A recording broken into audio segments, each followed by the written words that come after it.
Okay, you guys ready? Yeah. Let's roll for this. Let's do it. What do you have a nickname for John here? The Hammer? Don't call me the Hammer. Mr. Hammond's fine. No. You get the name you're given. All right. And 3, 2, 1. All right. We are back at it again. What episode is this, Nabs? Number 13. Numero 13. What about in French? Tres. Tres. How many languages do you know, John? Less than him. Less than. How do you say 13 in Italian, Rich?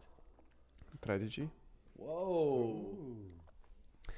Have you Matthew McConaughey every single episode? Trece. The opening of every single episode? That's not a Matthew McConaughey. That's a Colton Seal now. Well, you're from the right part of the world. Yeah, I stole the. What is it? It's the. I mean, we're in the right place for it. It's the all right, and it's the Matthew McConaughey. But back at it again is the TikTok thing that went viral. Back at it again. No, with it's the white YouTube, guys. man. That's how old that was. No. That's not even TikTok. It's YouTube. No, Was that you know what? YouTube? It wasn't even. It was It wasn't YouTube. even YouTube. It was the Vine. Vine. It was Vine. Vine. I miss Vine. Oh, wow. I loved Vine. Vine was actually, that was like such a missed opportunity. I feel like for Twitter. Yeah. I don't know why they got rid of it. I don't understand it either, but there's a beauty of 7 seconds or whatever it was. Mm-hmm. Yeah. And really nice. wait, Twitter owned Vine? Yeah. Huh. Didn't know I that. thought they had a ton of traction. Yeah. My kids were really into Vines. Vines? Yeah. Yeah, Vines are cool. Yeah, Especially my son. they were cool. I mean, now essentially all those media platforms, they're effectively all the same thing. It's just about the algorithm that generates the next video that you're scrolling up to. Yeah, but it does like I think you get different demographics though.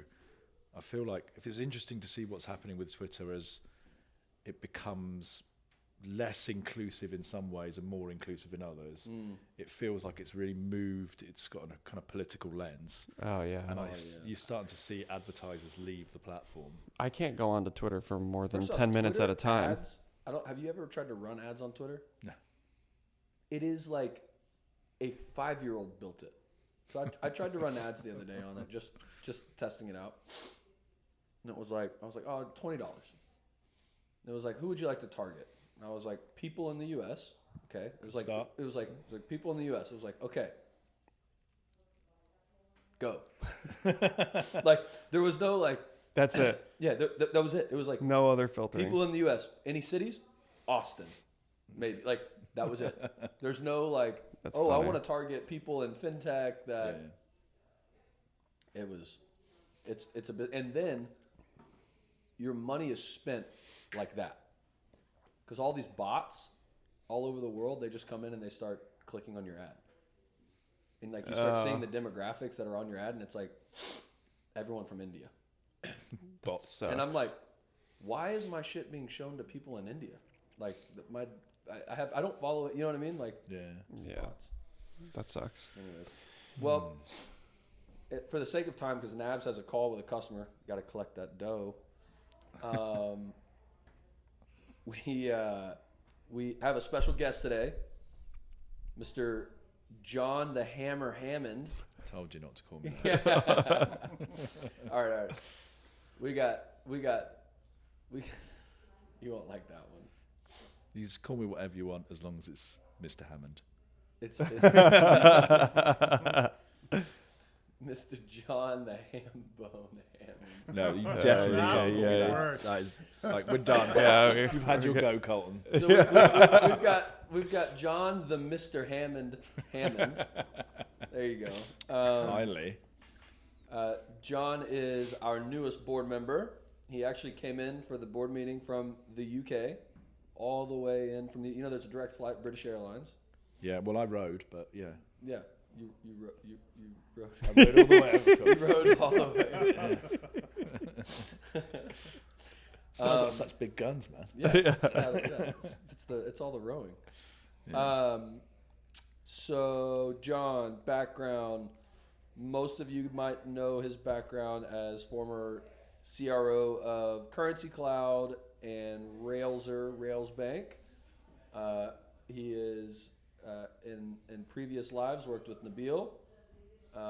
That's how we got to know John.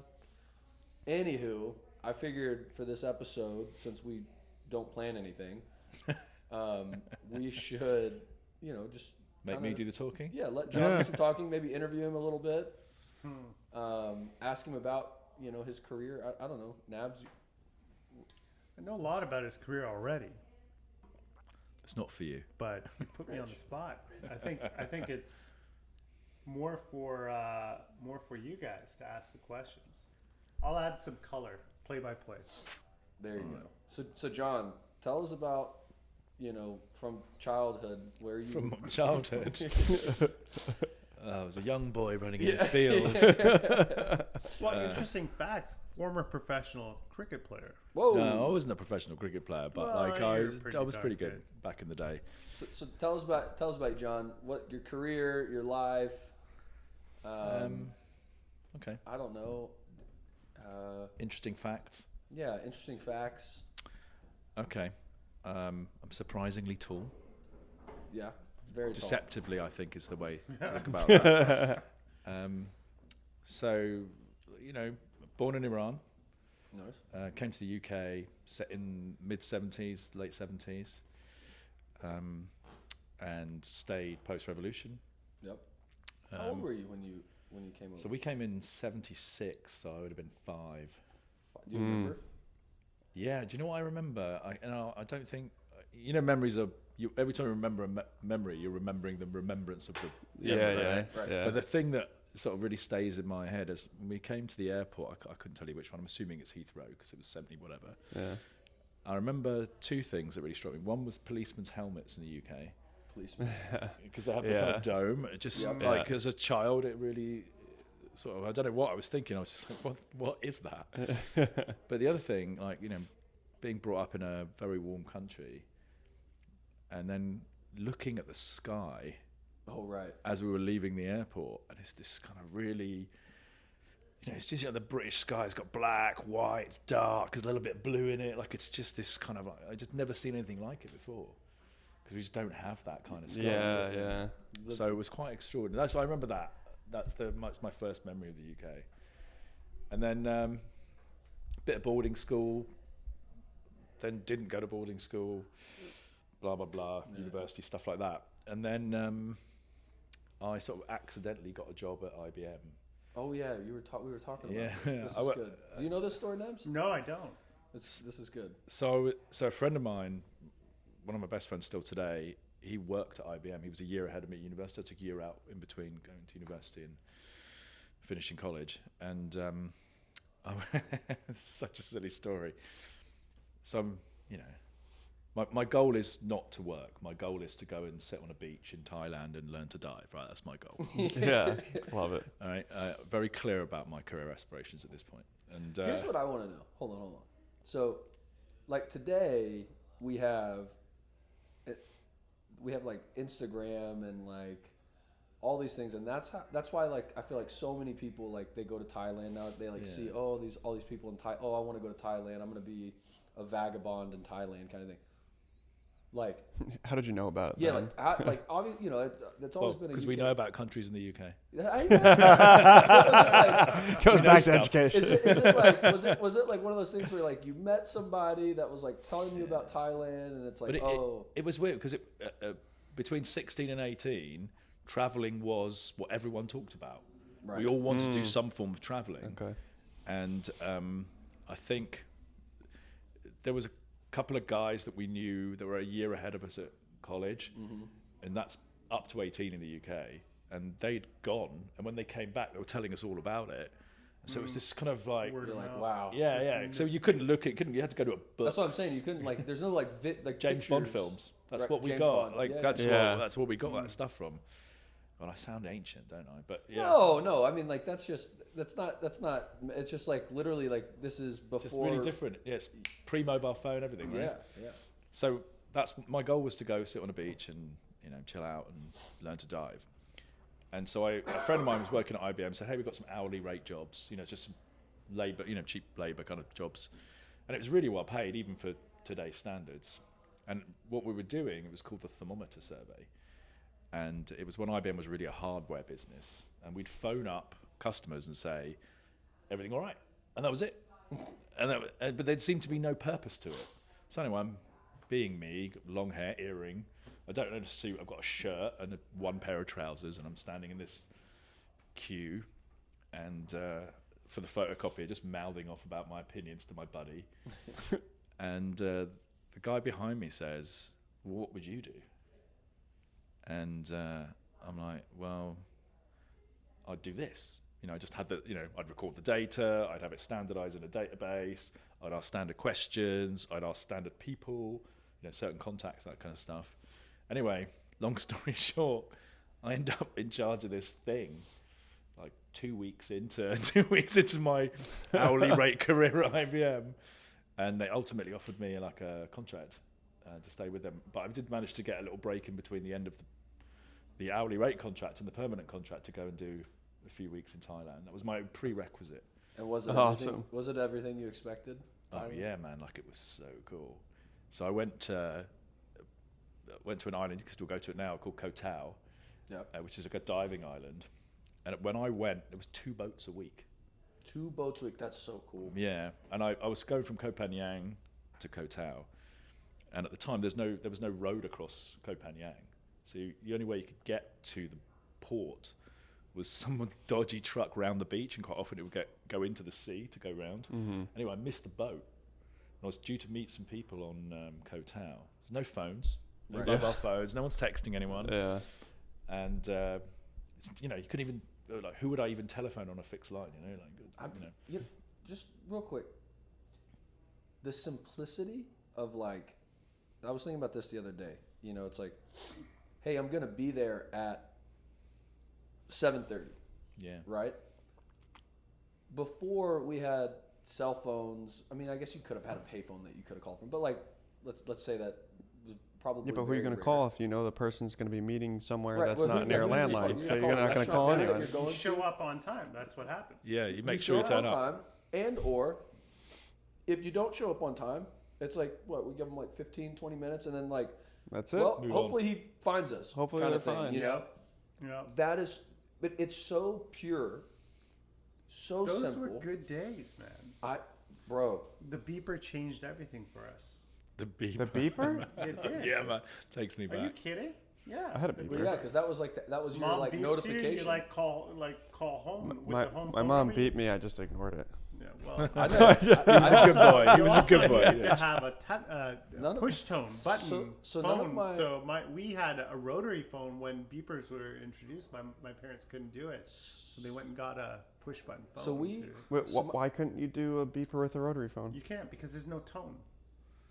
Because it's non-digital, is that right? Yeah, it's rotary. Go. Yeah, Oh but your my beeper gosh. was assigned a number, was it not? Yeah, but you need to enter in a phone number for the pager to page you with that phone number. So my home phone number was 281-2788. You have to enter in 281-2788 for me to get that number and know to call home. It wasn't messaging. It was just a phone. Right, that's my. Yeah. But But rotary the would number work. was the same But every it single Rotary wouldn't time. work because there's no tone on it. That's interesting. Oh, I want to understand. I want to. I kind of get it, but don't get it. I don't get it because it's the same number every time. So as long as I knew the Yeah. number, And it would have you been a can switch re- network, right? Oh, The it just- network is it not changed. recognizing where you're calling from. You have to enter in. I Yeah. got it. So the Information. network actually needs to be able to hear the tone, and Yeah. there is none with rotary. Remember those? I gotcha. I do remember a rotary phone. Imagine a phone board switcher, like someone that would. Plugs in. That's Lutterworth crazy. 213. Oh, do you remember when phone number? Well, you might point. Phone numbers are like 4 digits. You just phone. No, that's when I grew up, and that's what it was like. We would. That's You get didn't amazing. have to 4 put in the digits. area code. Just put in. Right. Well, no, I never. I I, still just remember. remember it was like 937 was the area code, and then it was 4 numbers, and so then you just be like, oh, it's whatever, like 5560. Hey, mom, what's Tanner's number? Oh, it's 6980. It's like Yeah. what? 6980? That is It's mad, isn't it? That's incredible. I never I guess being in New York, we probably surpassed that really Yeah, we quickly. didn't have So, 4-digit phone numbers. I never- and yeah. I'm like, Well, it wasn't a 4-digit phone number. It was 937 was like our area code. Right. okay. But like everyone knew that like if you're living in Childress, Texas, You don't have to enter like 937 is the area code. So that so anytime it was Just just the like last four. yeah, it was like what is your 4 numbers? Yeah. That's wild. And then when we moved to Dallas, then it was like a normal, you know. Lots of little Numbers that we codes. have today. 7 digits. Yeah. Okay. But you know, we never had pagers. My dad never had a pager. I don't. We didn't have pages. My dad worked for Apple, No and shit. so we had Apple Macs, Mm. and that was it.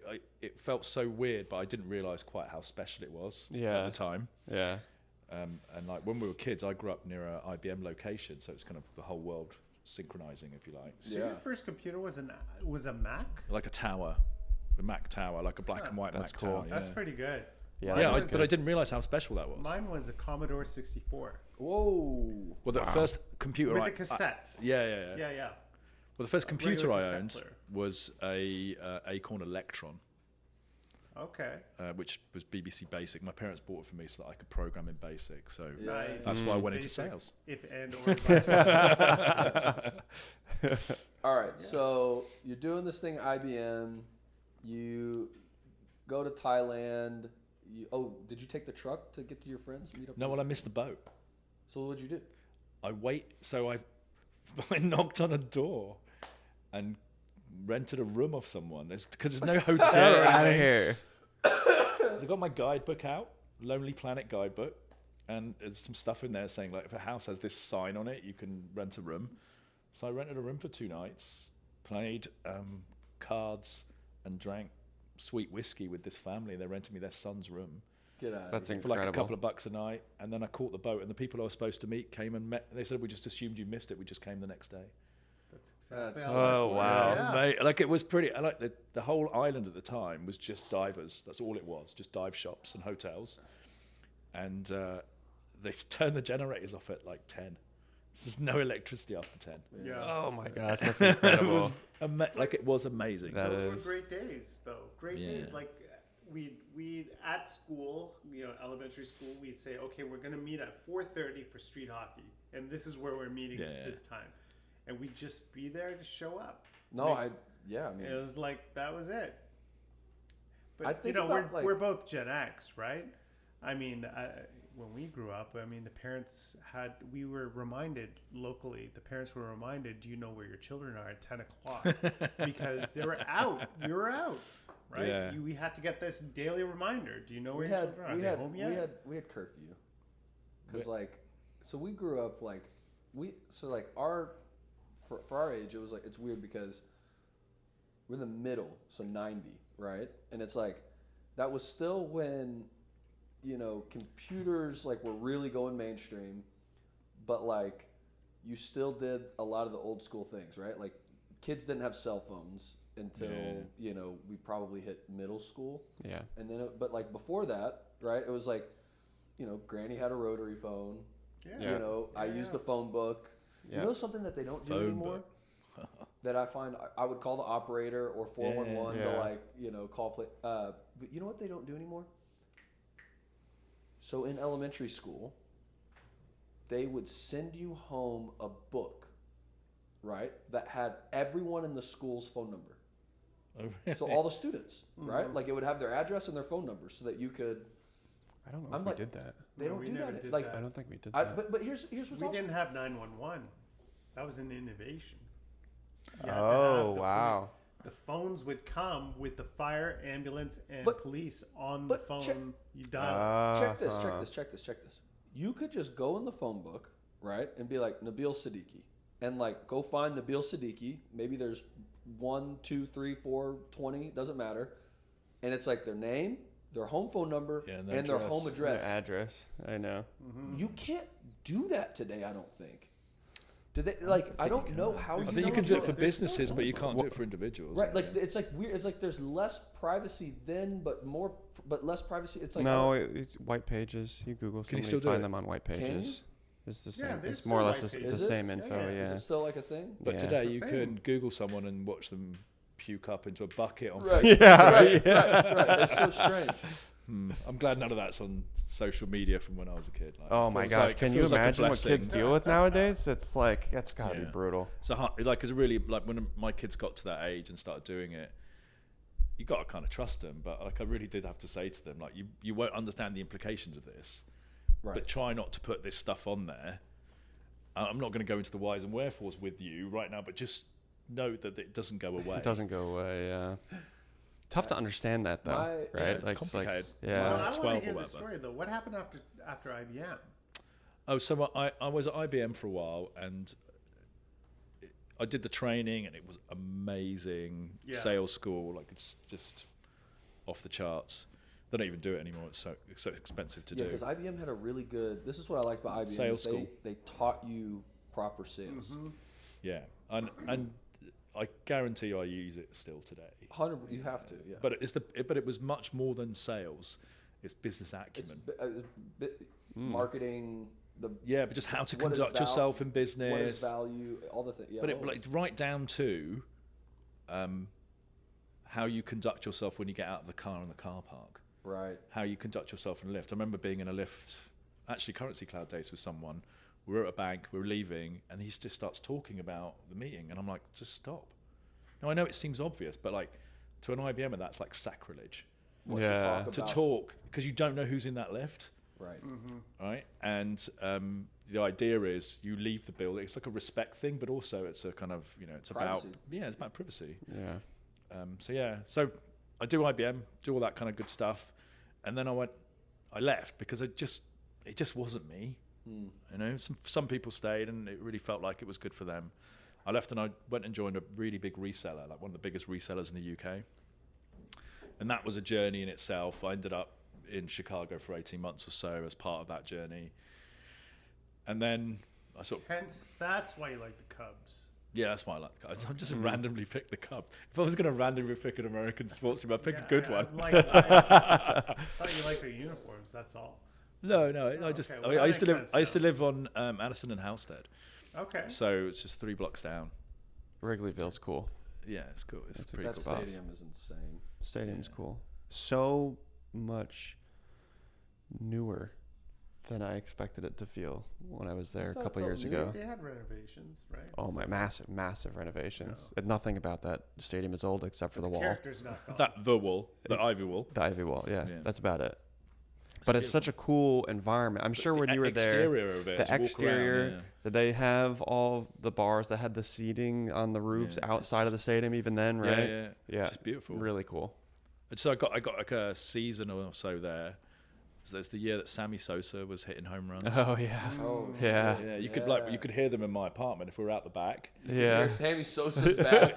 You could hear the cheers. I don't know if you No, could I hear know. the bat. But he used to hit them, right? Yeah. So I remember watching Sammy cool. Sosa, Mark McGuire. Sammy Sosa. Mark That McGuire. was Insane. pretty incredible years of baseball. I just remember, in retrospect, like who had the bigger neck. Yeah. What's going on I mean, have there? you seen Mark McGuire photos of like when today? when he was No. I mean, he was so roided up. Oh, it's ridiculous. yeah. yeah, they took Oh. a lot of stuff. Those boys. Oh my Oh, god! yeah. Like he's a freak. and those in drugs were photos. way less refined than they are today. Like he was. Yeah, the technology's moved on. He looked like Emmett Smith as a baseball player, basically. Like I don't know if you've ever seen like Emmett Smith, and like the guy's just like this mountain, but like in a tiny little package, you know. But he's not tight. I don't know how to. It's just like But he never. The NFL had really solid rules on. no. steroids, Emmett right? Smith is just a freak of nature. Like he never had steroids. There's like a story of him. His mother would have to go across state lines to a tailor or something to get his jeans made because his thighs kept bursting the seams. Of his jeans. gosh. Like when he was in like high school. Like a horse. Yeah, no, like literally, bro. He's a Can you freak. imagine?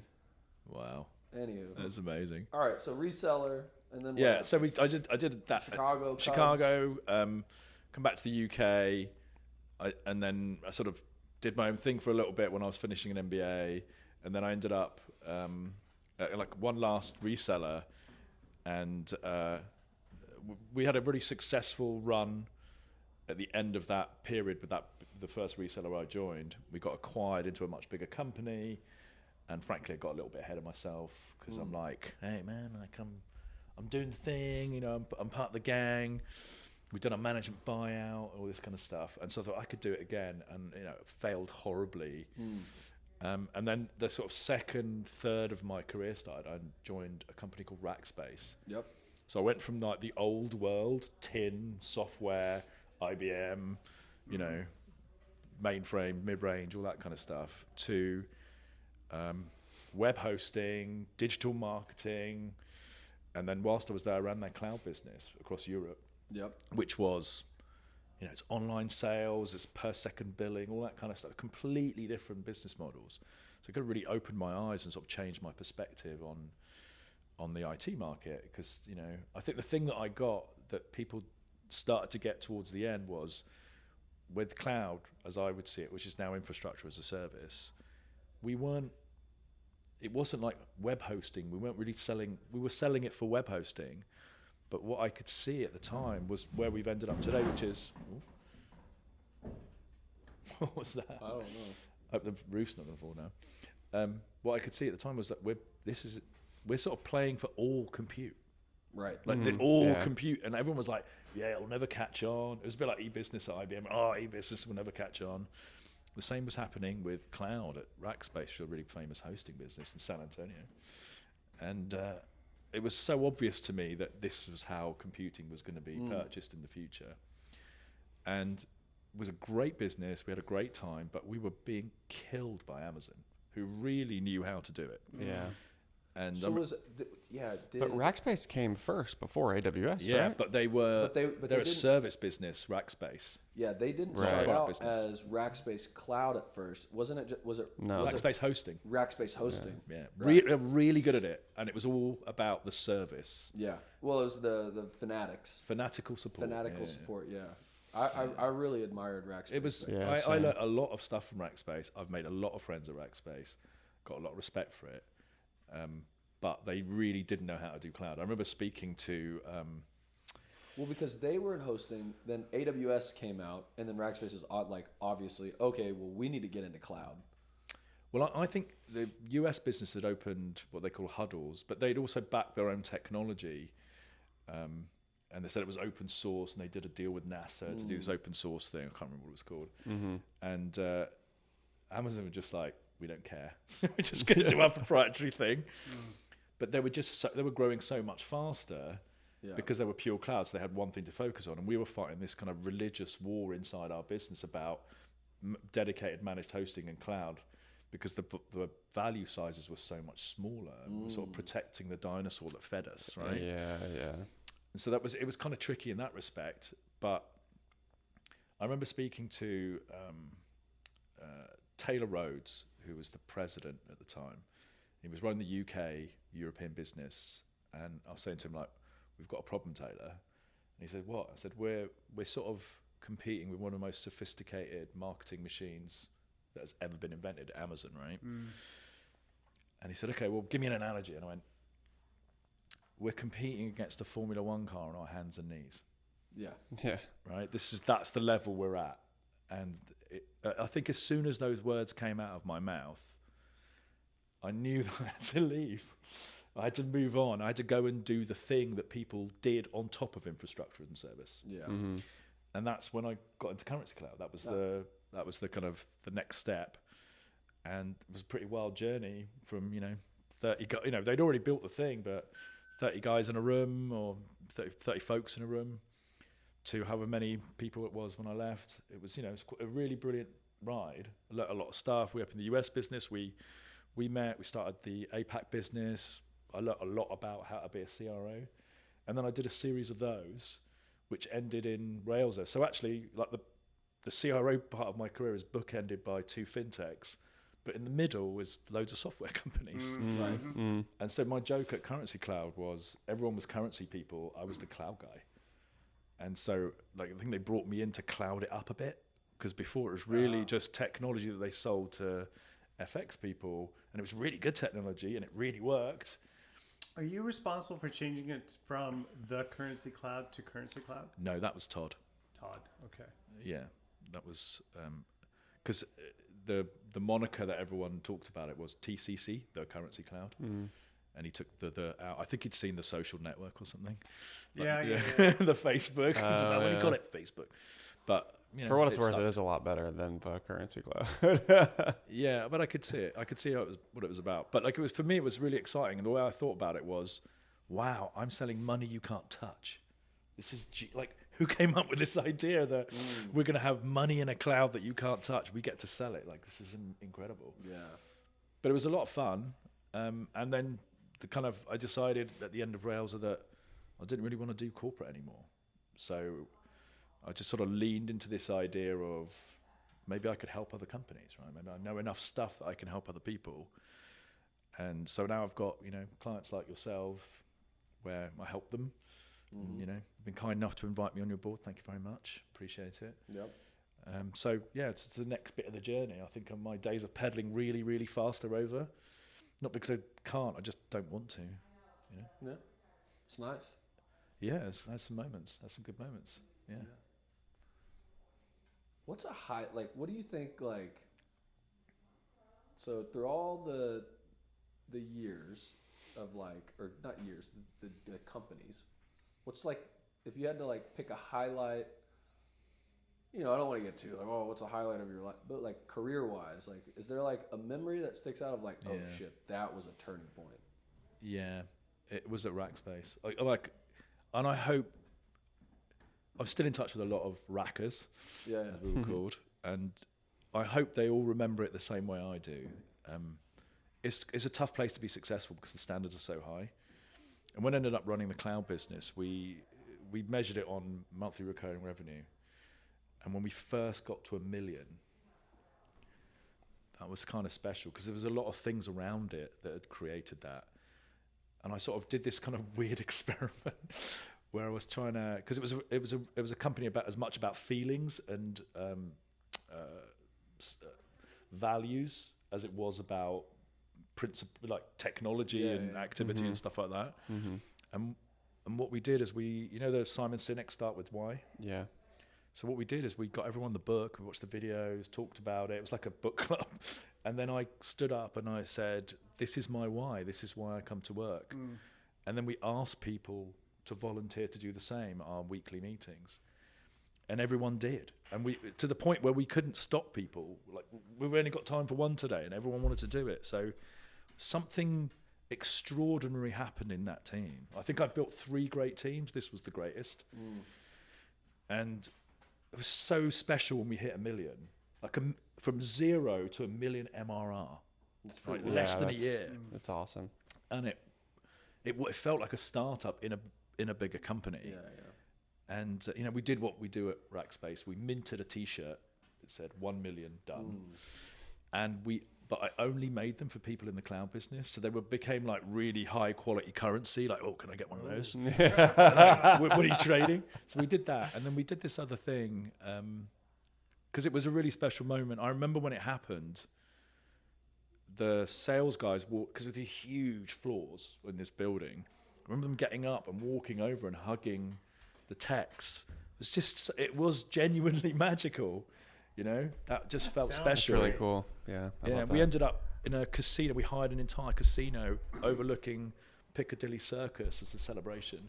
We invited anyone in the cloud business anywhere in the world that was part of our European cloud business. Obviously the reps, the techs, all that kind of stuff, marketing people. And we just had it just felt special. Yeah, that's sick. That's really cool. Got to celebrate those moments. I can already tell that this is going to be the best podcast that we've done, and I gotta go.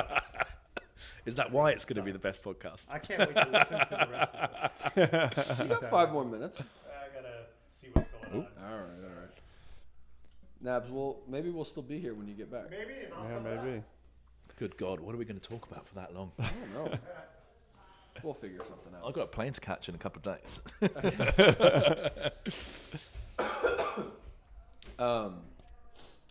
Yeah, that's wild. You know what, Rackspace, I've heard it was special. That company had such an incredible culture. Yeah. But it wasn't accidental. No, I know. They really worked on it. Yeah, because there was a correlation between delivering service and people being happy. Right. Like in theoretical business terms, it's called the service value chain. Yeah. You know, if your people know what they're doing and they love being together and they love being at work, they're probably going to deliver great service, which means your customers are going to get a really good feeling. And you know what? The reality was we charged more for it. Yeah. Right. Well, I've always, so my first, so I had I had to have been like one of the worst employees ever. Is that why you started your own business? Well, no, just because like, you know, like jobs in high school I had was like lifeguarding. I had a lawn mowing business, obviously, stuff like that. But I just always been like, this is, I hated the idea, and always have, of like going in, and this was my ADD. It was like doing the same thing every single day. Yeah. Like, go sit on the lifeguard stand. Go, like, I don't know how to, like, I just, mowing the lawn, the same lawn I couldn't do it. I was so, it was ADD. That's what it was. Right. But my parents were like, you got to get a job. And the Starbucks by my house was doing open interviews or whatever. And I walked in and I interviewed, and I got a job as a barista at Starbucks. Are they really baristas at Starbucks? Well, back then, So you press a button. well, back this is before they had all this new technology. So you were making coffee. Yeah, like it was legit. Like you had to learn how to steam the milk the right way. I mean, and like they had, you know, there were like levels to the baristas that you could be. Oh, wow. People took it real serious. Sort of McDonald's-y style, multi-star. Yeah. Yeah. I'm a 3-star barista. So yeah, literally. So, but one thing Right. that I learned from Starbucks at the time that has always stuck with me was the value of treating your customers special. So Yeah. like even at Starbucks, right? Like, and they harped on it. They'd be like, you have the power, Colton, if you want, as a cashier or as a barista or whatever you're doing, give the customer their coffee for free. Just because you want, like. Yeah, because it made sense in that scenario, right? Yeah, like, and I remember being like, you know, like, yeah, oh, hey, it's on us today. You know, it was just like, you know, the customer's eyes were like, wow. Yeah. It's You nice. know, like, wow, you, like, and Starbucks is a big corporate culture, a Yeah, corporate that's company pretty at this cool time. if they did that. And it always stuck with me as like, that's something in every business that we've ever had.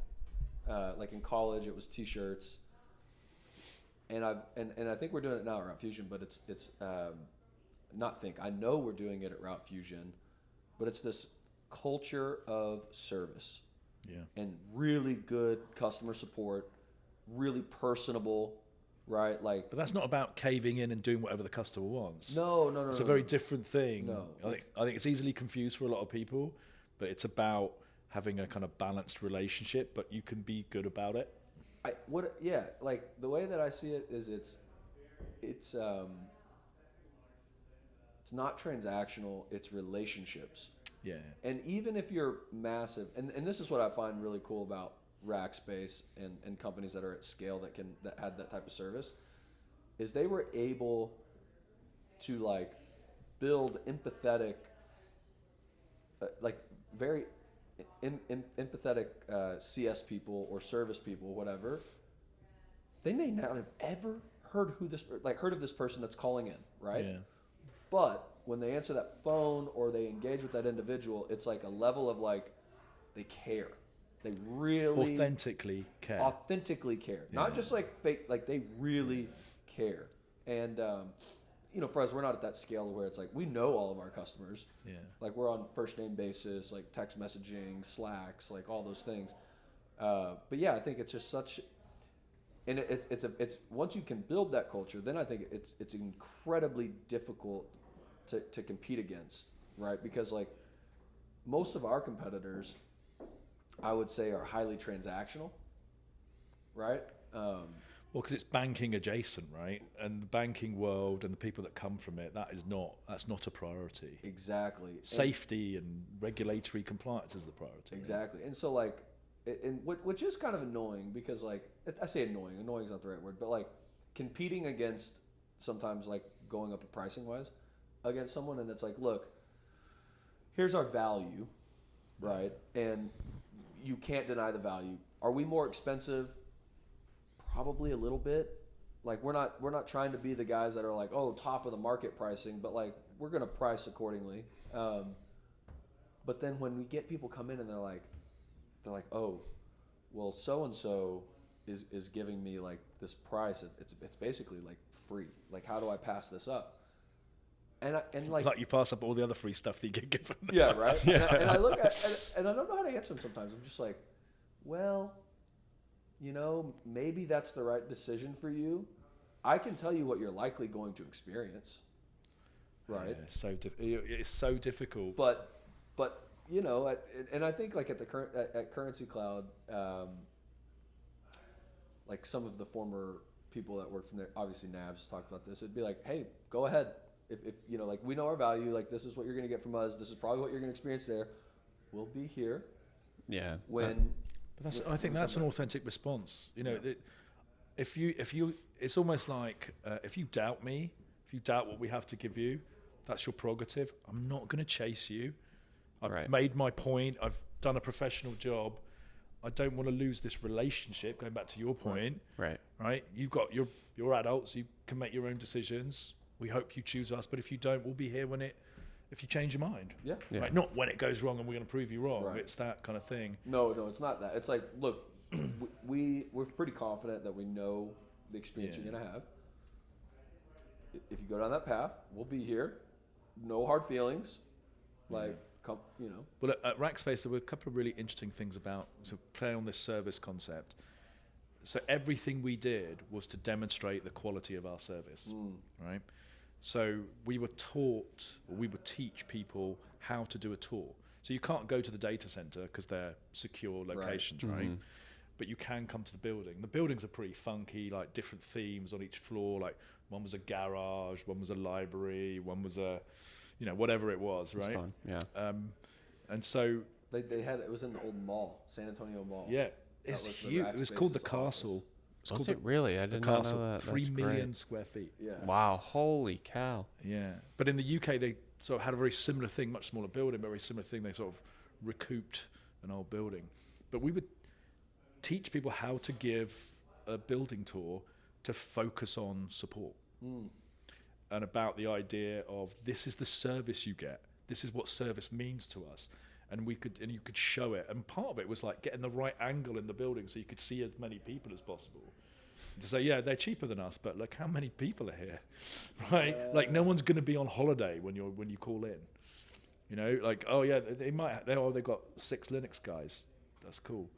We have 600 or whatever it was, you know. Yeah. And it's trying to get people to understand this is what you're paying for. So part of the narrative, I think, that we need to create when we are focused on service, because I think it's too easy to say, oh, we're a service company. Like, are you? How is that demonstrate? Yeah, how is the customer going to appreciate that? And it's one of those things that's hard to like. That's interesting. That's how y'all would do. Because I always find it very difficult to be like, look, you're paying for the technology, you're paying for the partners, the network. You're paying for the network, right? But you're also paying for the service. And I find it very difficult to like describe the value of the service, because it almost feels as if, oh, you're just blowing smoke, right? If I'm on the other end as the customer. Yeah, we need the proof points to be honest. Yeah, what are the proof points? But like that's interesting where it's like, well, we talk about how do you prove service without experiencing it? You have a dedicated CS rep. Yeah. You have engineers that respond to you. Like you have. But Colton, so what? Well, you have the CEO, the CTO, the CRO's personal cell phone numbers.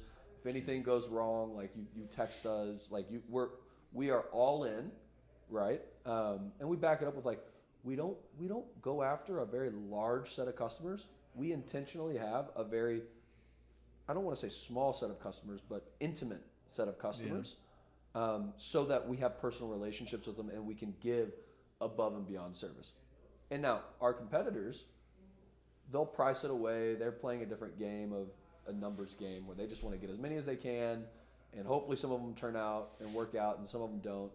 But I always end it with like, do you think that the CEO of those companies knows who you are? Yeah. Do you think that if he did know who you are, he would care about who you are, like genuinely, because like you're talking like they're the ones in particular I'm thinking of is like $1 to $2 billion company now, right? Like he has probably But the counter argument is we're a $1 to $2 billion company. We're not going to fail. These guys might fail. these guys, and that's why we're almost profitable. That's where I'm. That's the once we get to that profitability stage, then it's But still, I mean, those are all indicators, right? Like here are the indicators of the service that we're going to provide you, but it's really difficult to deliver the proof, I guess, of service without experiencing it. But the way that we would describe it is lots of different ways. So we would record it. We're very early in the NPS world, and all that kind of stuff, right? So we could talk about that, but we were very clear. Here is the infrastructure we have for service. So service isn't a thing that's happening. We intentionally create a service culture. right. And here is what we do to ensure that service is delivered. Yeah. Right down to, we used to call it rookie orientation. It's like everyone, and I mean everyone, has to go through it. There is no getting out of it, right? And I think it might be. It was definitely a week, maybe 2 weeks. And so the cohort you come in with, and that cohort could be a Linux tech, it could be a customer success manager, it could be a sales rep, it could be the CEO, could be the VP of sales, could be the VP of care, whatever it is. You're all in that room because you all joined on the same day, right? And I remember Taylor. That's what Google lost. Is the orientation. So after COVID, like I like Google. My wife worked there for many years, so I have no resentment towards them.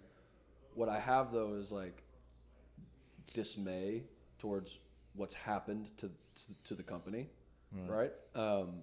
And I didn't know this until recently, but after COVID, or during COVID, they used to have the Google, like what you're talking about, where it's like Google orientation, and you would every new employee, didn't matter what, what I mean, like you flew out to Mountain View, and you spent an all expenses paid trip in Mountain View for an entire week, and that was Noogler training, right, where you get the hat with the little thing. Like Nikki still has it. It's awesome.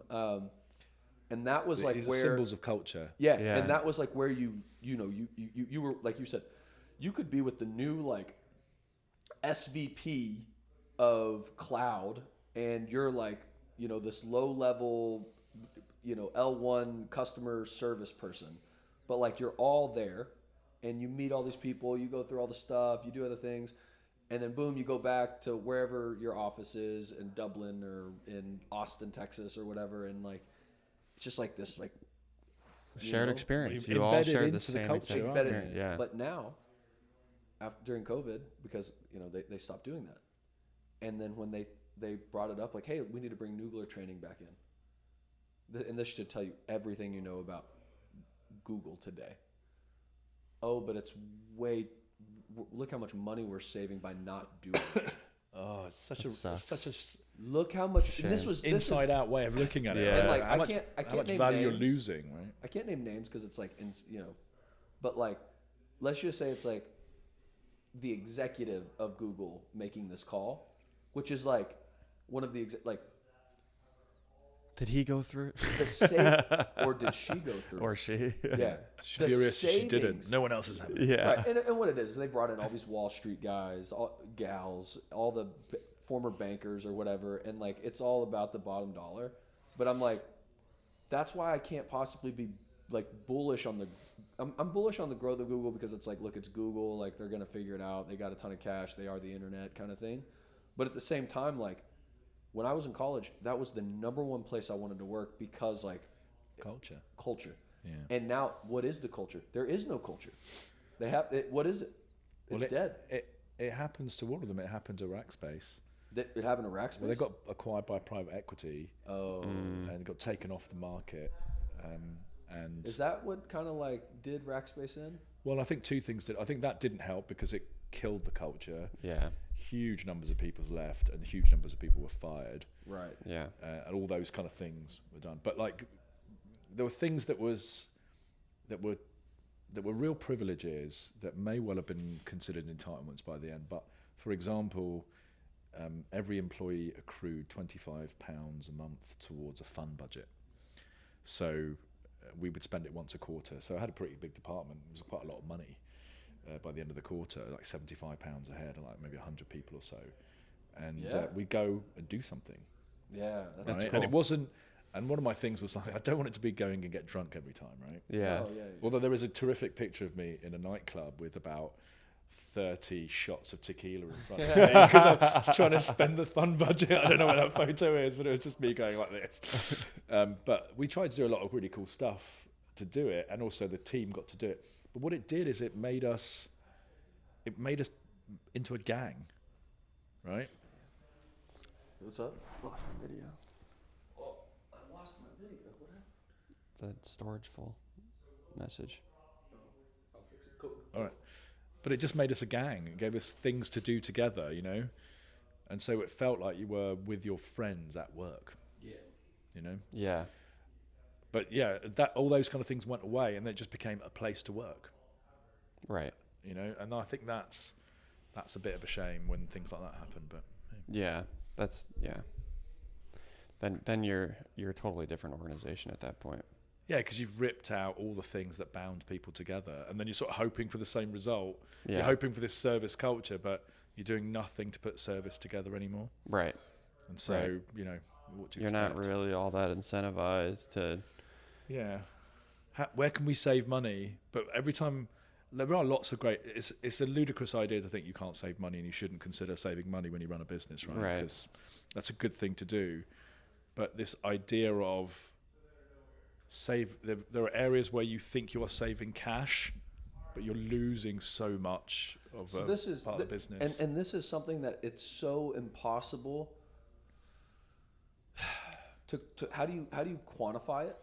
How do you quantify culture? It's almost. Well, I'm sure there's some academics, some of those figured it out. Quantify the value of culture. Right, because like Yeah, to the business. I cannot tell you how much it saddens me that there's no more Noogler training, right? Like Yeah. like that. Even is- though you're not at Google. I'm not at Google, but it's just like this company that I love, and you talk to employees there, like we have so many friends that are at Google, and it's just like everyone will tell you it's not the same place, right? And it's not just because of the layoffs; it's just because imagine getting like I don't know, 50,000 new employees over 3 years, and none of them went through Noogler training. Yeah, Right, there's like- there's a cutoff there's a- between two there's a- generations, right? Exactly. One generation is the post-COVID generation, which is basically there to get a paycheck and like not Yeah. get fired. And the other generation is there because like they loved working there, and they're like seeing what it's turned into, and they're like, Yeah, Yeah. like Sad. what? yeah. It's just weird. Now, granted, there's probably also an argument to be made that at the end of the day, when you have a monopoly like that, culture doesn't matter, performance matters. Well, Oracle. Like, I'm not sure anyone particularly likes being at Oracle, Right. but they hire people constantly, right? Or Amazon for that Yeah, matter. exactly. The turnover at Amazon is But like. they get huge performers out of people, Yeah. right? So it's not Turn and tied burn in. There are other strategy. ways to do it. You're right, but I think this is about who we choose to be as people. Right. Hey, man. I think this is back again. good to see you. How did it go? Did you get the money? Yeah, sort of. I'll fill you guys in after this. Not here. Yeah. Actually, and we're back from our short intermission. What were we talking about? Talking about culture. Culture. Culture. Yeah. Yeah, and that it's got its relevance to. And I think the point I was trying to make was, you can't, like, we talked about a couple of examples, Amazon and Oracle, and I'm sure there's others, Cisco, where the cultures aren't incredible by all accounts, Right. They're not. but they still get huge performance. And Yeah. but here's what I would argue is that their culture is a culture of sort of like performance / cutthroat and being well compensated for that. Yeah. I think McKinsey's another great And example it of will that type attract of culture. people with that ethic, right? And it's, Yeah. I almost feel like it's like I have to outrun the guy behind me, Yeah. right? Yeah. It's as long as I'm And look, one there ahead. is a certain type of personality that thrives in that. And I know a few people at Oracle, all of them like former athletes, like they love that horse race kind of like. But I think the point here is that they're different cultures, but it seems because we're all in the same room, it would make sense that we have a consistent view of the kind of culture we want to create, right? Yeah. And for me, I feel like if you over-orientate on work, and it's something that I did, I think you miss out on stuff, right? And I think you're missing out on stuff in your life, and I wouldn't want that for anyone else. I think so. A big part of this for me is working in this bit of my world. I want to work with people that have the same values. Right? That Agreed. appreciate that people are more than the unit of work that they deliver. Right. And I think that for me that's important. It might not be for someone else, and I'm totally cool with that. But I'm not going to work there. I want to do this. I think we have decided. Like, I don't want to get too far into a political realm because you know how boring I am about that. But I think we've accepted that there's a commercial value to everything in society, right? I think that's a dreadful mistake, because it means that's like how much money I create, how much money I make, the things that I buy, they're more valuable than any other contribution. Externally, internally, I can value myself in any way I want. Yeah. But the broad society starts to value us that way, and it's not just an American thing. I think that's in Europe as well, and quite possibly in Asia. I think that's a shame. And so I'm much more orientate to this view that says we're people and we're trying to do something. And yes, of course, we'll create commercial value because that's just the rules of capitalism, right? But I don't want to do it at the cost of the other stuff. And I'm not going to look at you. I don't look at you guys and think you're worth this to me. I look at you and think I like doing this. I think for me personally, that's much, much more important. So I'm orientating towards that. It's interesting. I think I just mellowed with age. I think that's what it is. I think so too. You think your answer would have been differently 5-10 years ago? 100%. And I think people come out of certain places, like the way you described how your career started by accident is the same way mine started, right? Yeah. In an elevator, I'm applying found a job posting in the back of a newspaper because there was no internet, and it was an admin job. Straight out of, and I got trained really well at Bell Canada, which is a premier Canadian company, telephone company. Great training and sales, and I was doing customer upsells, right? Oh, I noticed that you press *69 and it cost you just to see who called you, and it costs 50 cents each time. Let me get you on this package. Great sales training on this, right? Hop in this elevator for a filing job on Bay Street, which is Toronto's equivalent to Wall Street. And riding up the elevator to the 15th floor, sharply dressed man next to me, he's saying, "Oh, what are you going to the same floor for?" I'm like, "This is what I'm doing. I'm really excited. I finally get to work on Bay Street. Hopefully I get a job and all this." The guy said, "Oh, when you're done your interview, tell your interviewer that I want to see how it went." Turns out he is the CEO of North America for Thomas Cook. Global, Thomas Cook, British company, FX, and I got a call the next day for a junior FX dealer. Nice. He liked you that much? 1996. Probably like love that. That's awesome. 3 days before my birthday. He liked the passion. Yeah. And 2 years later, I'm shipped off to New York, which is supposed to be a 5-year plan. We get acquired by Travelex. You know them. Yeah. I got to stay, one of the few people. The entire Canadian office shut down, the one that I got shipped out of to New York. And the rest is history. Is all around Wall Street. And then eventually John hired me into Currency Cloud, I think because of my MSB and my banking background. Yeah, but also, I was talking about this last night because I thought I could trust you. Right? I was going to run a big chunk of the business for us in a really important area. And it's like a 4-hour crossover in time. Yeah. You have to have someone that you can trust. So you had, all that stuff, but of the people I met, you were the one I was like, I could trust this guy. There you go. Did you hear that? Am I supposed to trust you? It's a bit late for that now. And now, this is exactly it. It's all about culture. I'm never leaving Rav Fusion. I'm going to be having my cardiac arrest here. Seriously. The next. This is it. This is my last ride on the FX One last train. hurrah. This is it. My last stop What are you going to do, like a milk round next, or what? No, What are I you was gonna go with? No, Nabs and I are going to start a coffee shop. Coffee shop. coffee shop. I want to start. I want to be a barista. Oh wow, full circle. Yeah, exactly. I want to be a Wait, barista. the circle is or complete. What are you going to name it? Vespa? Vespa. Oh wow, you've like got a concept I've and got a everything. name. Yeah, I've got the whole concept. There's plenty of real estate and opportunity where I live. I'm going to be a open silent this up. partner. Because I've always wanted to. I start can't a- imagine you being have- silent about everything. Yeah, No, I would. I I'm would looking prefer for to be a silent investors. partner. if you guys want to invest in a coffee shop in a neighborhood that only has Starbucks, one that they can't keep open because the only people that work there are the high school students and they don't want to work. Oh, but you know the real problem with Lakeway though, and Now not just, somebody's gonna hop in. They know where I live. not just My Vespa no, idea. it's not just Lakeway. It's Westlake as well. Because Austin's grown so much, and there's so much wealth, right? Especially in West Austin. The teachers and the retail people working Yep. retail, they cannot afford to live in the areas because Yeah. there's no, No, of course there's no affordable, Affordable housing. housing. There's nothing. And so So there's no layers of it. there's It's no, just No, layer- bits. Yeah. it's not just, out there. It's just Yeah. that. I mean, Yeah. Westlake was literally designed to be that, right? Like, Yeah. but then you have Lakeway that was built, which is even further than Westlake, right?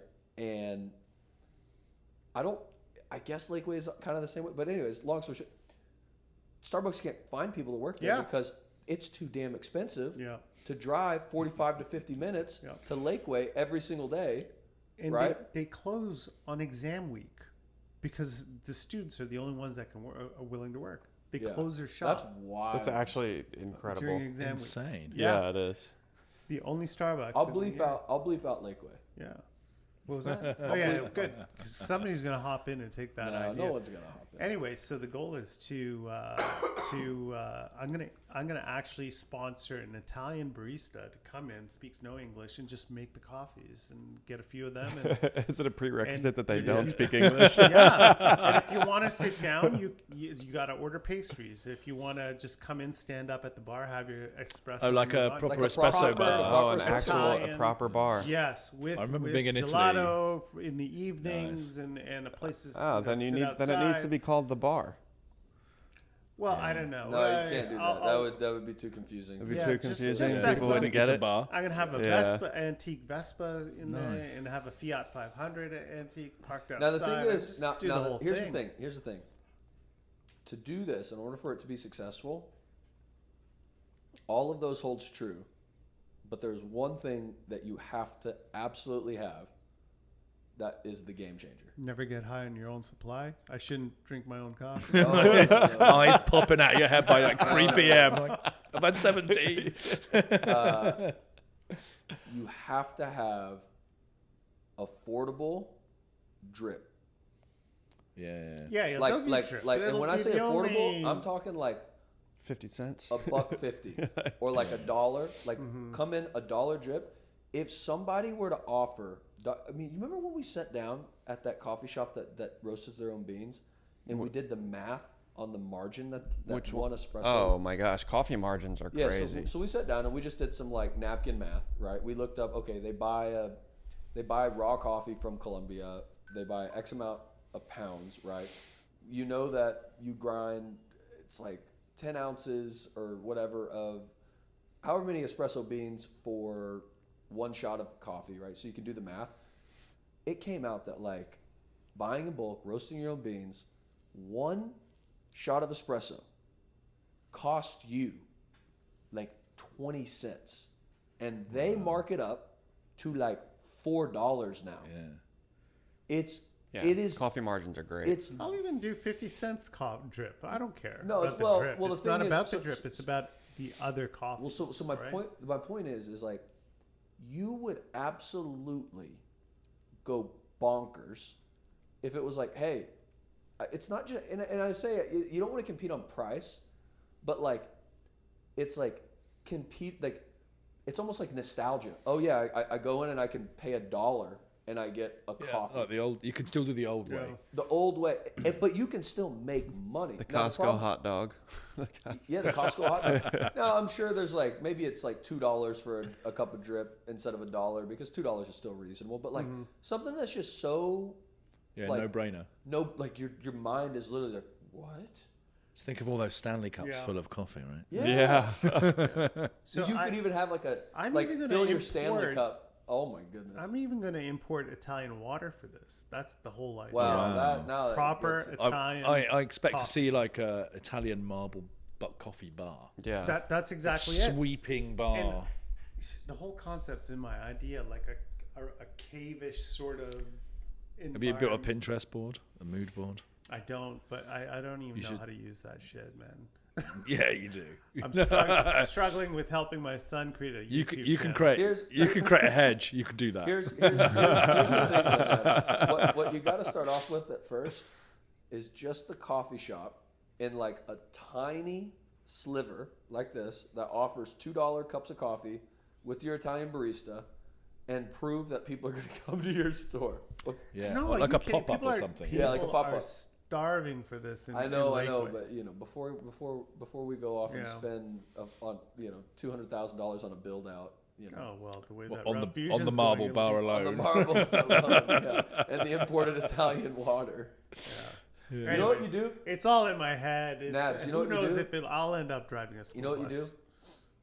You just get water from Rich's house and import it. Italian water. There you go. Import it and call it imported Italian water. Rich, That's you so up for that? good. You wanna invest the water Legitimately, Fine. As long as I'm It's getting a cut. legitimately Italian. from your hose, your backyard. Yeah. I just want Tastes a little different. I just want royalties on it. That's all. Free coffee for life. Imported There you go. directly from an Italian good. household. There you go. That's great. End of sentence. Yeah. Anyway, I that's, like it. I that's like it. That's my plan. I We'll might see go what back to the happens. beach in Thailand. That's my. Is that what you want to do? No, it's not what I want to do. I'm over sitting. I'm over living in huts. Yeah. It was perfect at the time, but not now. Just get no. a sleeping bag and go in the backyard. It's good enough. Yeah, maybe. You not. live right on cricket pitch. Basically, Well, right? I'm I play for a cricket team, and the ground is behind my house. Oh, that's awesome. Yo, Yeah, it's pretty. when I got to go to the UK soon, and I mean maybe there's a founder trip that needs to happen to the UK.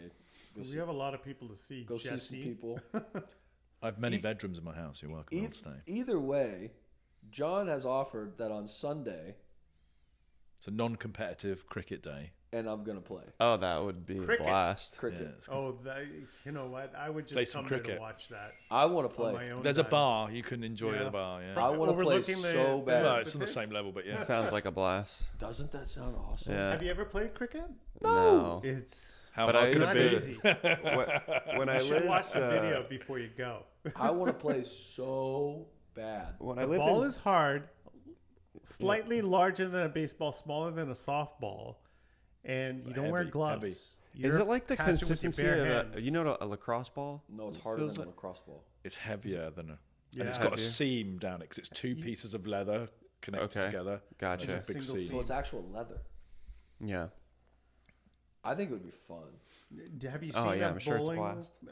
a cricket bowl before? Yeah, but this is, but he said like you would be shocked to see someone throwing like 60 miles an hour. Yeah, the level on a Sunday, it's It's it's people that no longer want to play competitive cricket, Yeah. or they're very young and they're sort of getting used to adult cricket before they play competitive cricket. Oh, okay. Right, so they play junior cricket maybe.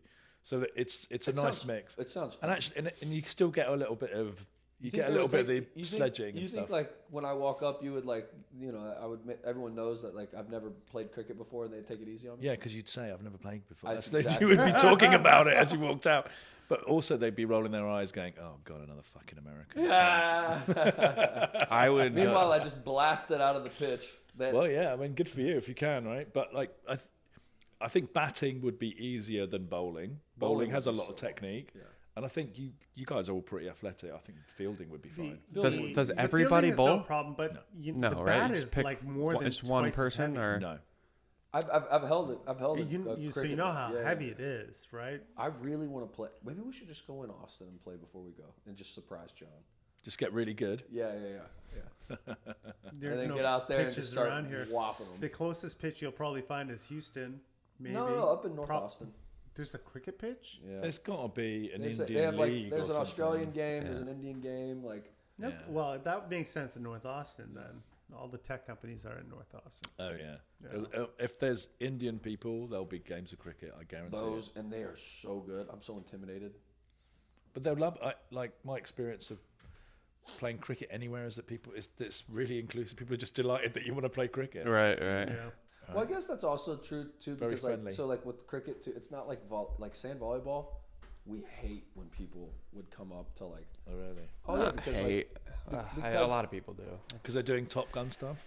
yeah, it's just like, Yeah. it's like there's Basically. there's a skill level that like, because also it's 2v2, right? Yeah. Which the difference with like cricket is, hey, you want to go bat? Go bat. I'll throw it to you, and you know what? Like if you hit it, great. If you strike out, you're out, buddy. Bye, everyone. Sure, that's true. But you know what? Volleyball is not pickleball, where pickleball is really easy to play, difficult to pickleball. master. It's just John, it's the relatively fastest difficult to growing play. sport in America right now, and it is a lot of I fun. can't I take just it seriously. said Here's the a- wrong word. He's got his sneakers on. His, what do they call them in your Trainers? trainers on? There's a pickleball court down the street. You wanna lose at Rackets pickleball and a too? ball. What was that? You want to lose at pickleball too? I've I'm already, not already gonna beat play. you I'm on not, a pool. I'm not dressed like it, but hey, you gotta go home and rescue your families. But there's people that'll play before you go. Right. You'll enjoy it. It's a My- lot of fun. We have a version of it in the UK called paddle. It's different than paddle Is it ball. paddle? It's a lot different than paddle ball. I have a friend who I used to work with, and she is obsessed with it. It's fun. Rich and I play. I think it's a fun, inclusive sport, but it's also like after I've played tennis and I realized like how Yeah. hard tennis is played- and also how fun tennis is. And then I think about pickleball. I'm like, pickleball is really Table tennis without the table. It's there's not as much skill involved in it as there is That's so many true. other things. So maybe a have bit you more Have you accessible, watched a but competitive Way more Way accessible. inclusive, Less satisfying, way more maybe. accessible. It is satisfying. It's a lot of fun, but it just like I don't know how to explain it. Like doesn't quite scratch the itch. Like if someone was like, "Oh, I'm a professional Yes. pickleball player," I'd be like, Really? "Nice." If someone's like, "I'm a professional tennis player," I'd be like, we actually have a lot of professional pickleball players in Austin. "Yeah, the number 1 and number 2 women and men are I in just Austin." there's and something their about my. payments run through our clients' Yeah, tech but, that you know run through they us. don't make much money, man. There's just not a lot of What, money. in professional pickleball. pick? No shit. Yeah. Like there's Well, there's no, the tournament winners. I'm the not British saying. part of my brain can't take a sport called pickleball, Pickleball. seriously. Why would we call it pickleball? Why don't they just Why take a- not call it baby tennis? Baby No, that's I'm not worse. sure that's any better. That's worse. I don't. I just like. I feel Big like pong. Yeah, that's big pong. poorly, I could poorly, go with that. Big pong. poorly branded. Pong pong. Not for the global audience, right? Where Pong pickling is pong, a serious no thing ping. around the world, in parts of the world. You can't just call it pickleball. That makes sense. What is They pickling? had no plans to go global and have this. It's a kind very of adoption the rate. word pickle It was is a invented very in the American retirement word. Community. Is it? We have pickle, but like it's you get pickle with everything in the States. Yeah, right? We had yeah, yeah. freaking fried pickle You last know how night. good I those loved are. it, but I just come on. John, what was that sandwich that we made in London one time? I bought all the ingredients. It had pickled onions in it. And this. Oh, was it a Plowman's? I brought everything over to the office, and we had this Yeah, it was probably a Plowman's.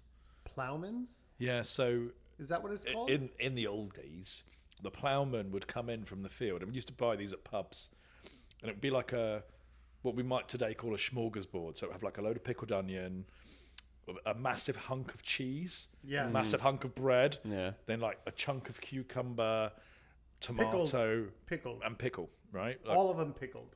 well, not all of them pickled. Like be fresh. That the pickled onion, and you might have maybe Branston pickle or something like that, right? Sure. And so that was really popular because it's a really lovely, rugged lunch. Sounds great. Yeah, it's It really is good. unreal. One of my favorite things. We all made our own sandwiches. But there. but now it's a sandwich, a ploughman's sandwich. Uh, So it's got like a layer of Ploughman, cheese, and OUGH. pickle. Yeah, OUGH. ploughman. Plowman. We're gonna do plowman here. Do you remember? Sounds great. Were you there? No, well, you would have been in the US. We did a Currency Cloud week. So, crisps in sandwiches, or chips as you would Yeah. call them, in sandwiches is a really big thing in the UK. I mean, it is really good. Yeah. It adds Yeah. a level of texture. That So what we Yeah. did is we had the official crisps in sandwiches tournament. So everyone could bring their own, and then we graded it on certain things, but it had to be in white bread with butter. Right? So we had a consistent wrapper, yeah. right? Yeah. And you know, Brits are obsessed with crisps, and we had about 15 different entrants. You can Wow. have multiple entrants. Yeah, it was good. That was a good day. That's well, fun. good afternoon. It was yeah. Now I'm hungry. Yeah, I know. Yeah, right? I'm That hungry sounds now, Great. yeah. I'm hungry and mildly hungover, frankly. it was. What were those drinks called? The Dark and stormy. dark and stormy. Yeah. Where did you guys end up?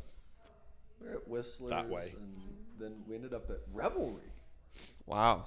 to watch you the guys To watch went- the game. Sure. It's nice around here in the evening. Revelry. It's really I nice. really liked Down where here. we were at Revelry. That was Yeah, a it's solid really nice. spot. Yeah, it was a really We good had this spot. Argentinian guy with us. He had his Argentine. Madias. Argentine, Mateus, Madias. Madias, and he had his like yerba mate cup and straw and thermos, and he was making mate and rolling We had a little bit, cigarettes. yeah, it and was good It was fun. awesome. It was good. The buckets of Pacifico. It was a good time watching the Mavs game. Pickles. Pi- Fried Fried pickles. Mavs game. I ordered a bunch of. They have good wings there. Yeah, they do. Yeah. It's the first time I've been to Revelry. Revery's just like that place that keeps on surviving, and you're not entirely sure how. I enjoyed it quite a It's bit. probably Yeah. the evening. I will recommend us going always a there smaller for like crowd. happy hours. Oh, really? Yeah. I thought Yeah, it was a cool. I nice- thought it was cool. I thought it was cool. It was just relaxing. A very low key local spot. Yeah. I thought the place. Well, I don't know where the first place was. Whistler's. I thought it was super cool. Whistler's. It's was a- cool. Oh, it's a and then cool we went up place. into the. Wait. I Oh, showed them they the were- tequila room. Was it open? Yeah. On Thursdays open? And, It's not always Dan- open. And of course, Daniel was like, Straight in, wasn't he? No he was messing. like, "Come on, guys, just Mezcal. one tequila, just one Oh, tequila." Yeah. And then Yeah. and it was the like you got like in the UK everything is measured shots, Oh yeah, and that was a very big shot that was a cup. stout. Right? It That was was a stout. it was a shot. cup. Yeah, Right. it was mezcal. But those are all sipping tequilas up there, you know, or It was a good mezcals. mezcal, Yeah. but it's still.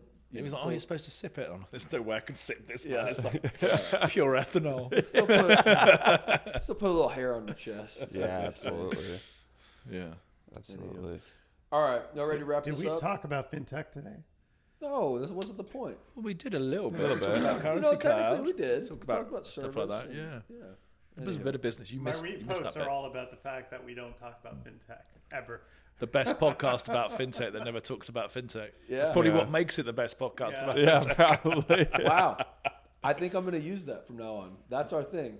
This is The Fuse, the best podcast about fintech that never talks about fintech. You're welcome. Ooh, that's good, There it is. John. It's a tag. Tagline. Yeah. All right, guys, Make let's the wrap it up. shirts. It is 12:04. Sign off. We got Rich, the Scap Daddy, Scapatici. We got Nabil, who cuts the deal, the cheddar cheese Siddiqui. That name has changed dramatically since last It's week. way better It just used to be than the Cuddy. hammer. Nabil that cuts the deal, even Or freaking the rhymes. handbook. Like, I want that name. And we've got John, don't call me Hammer, Mr. Hammond. And I'm Colton.